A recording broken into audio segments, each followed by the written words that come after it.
Persico or the Persico's son or brother, whatever, come to you guys and say, get this, and this guy? Or was it Greg had enough power to say it's open season? If we see anybody from that side, we're getting them. So what was the strategy to hit back?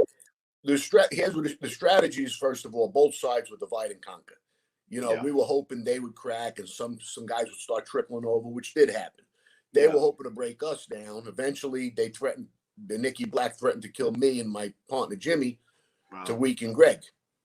So we made him number one target. And honestly, here's what happened with our strategy. Yeah. Greg was looked up to as the leader. Yeah. Okay. He was protecting Junior.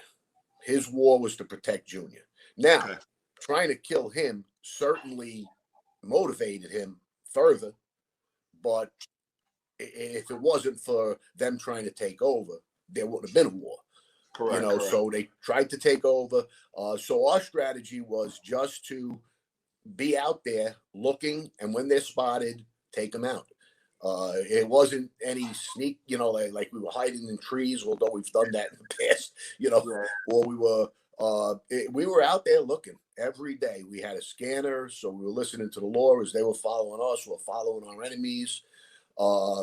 And we met probably 4 times a day with different heavyweights from our side, whether it was Manhattan, Jersey, Long Island. We were all over the board meeting other heavyweights, and always wondering why they never come to Brooklyn to meet us. Well, I remember the story that, and I grew up. I used to go to Brooklyn in the '90s. I used to hang at Decker Park, and the Persicos have the beautiful mansions over there on near 85th Street. And the Persicos were very strong in that area. Very strong, kind of to this day too. But with that being said, though, is you guys were thinking of maybe what should we do, and didn't like 50 guys show up as kind of a coup d'etat, a force majeure, if you will, and you guys were like, holy shit, not only do you want to stay with you guys, but they brought every cousin, uncle, and brother. What was that story? Because I remember hearing it, but I don't recall it. Well, no, we had a smaller crew. We traveled in smaller groups. Okay. We definitely did, and Greg closed that circle almost daily. Okay, because he said as this war goes on, treachery is going to win it. Somebody is on our own side is going to stab us in the back. Good point. Okay, they take us out, the war's over. So he got to the point where he would be with nobody except me and Jimmy. That's it. He didn't want anybody else around when we were looking for people, when we were traveling around taking care of business. And we had our routine, we had our guns, and we had our mirrors set up, and we were always on the alert and looking. So, we were very, very, what's the word? Offensive. We don't want to just be sitting back and getting shot at. So we were very offensive. If they showed up somewhere, they were going to get shot at or get shot, So that was our strategy, just every day to be out there looking for them. So you guys almost had like a, what we call tonnage. We're just going to go after these guys hard, fast, maybe not strategic, shotgun approach, get it done. What were some of the, because I remember I was a kid and bodies were dropping almost every day. But it looked like Arena was losing. It was like Public Arena was losing. Maybe some media in there. What were some of the tactical mistakes the Arena side made that gave you guys the advantage? Well, first of all, they had more good fellas, but they were money guys.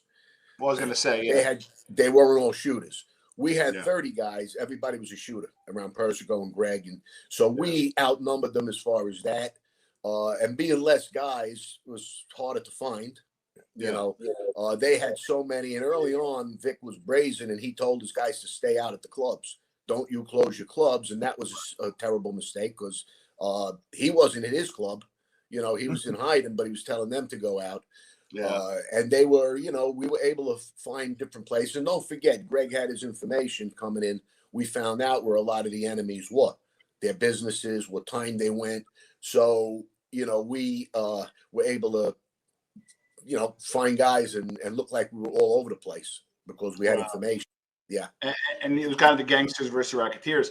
Now, but here's the thing. You mentioned earlier that the thought was, even back then, that Gotti was behind, or the Gambinos were supporting Arena. Now, once they went to war, what did that support look like? Was it guns? Was it guys? Or was it bullshit? When it went to war, it was like, Well, can't get involved. For the most part, the other families, it was bullshit. Everybody said the first guy to shoot is wrong. Vic shot us first and nobody got involved. Oh, we're all neutral. So, and Greg said it, let them mind their business. This is our problem. I remember that. And that's the attitude we took.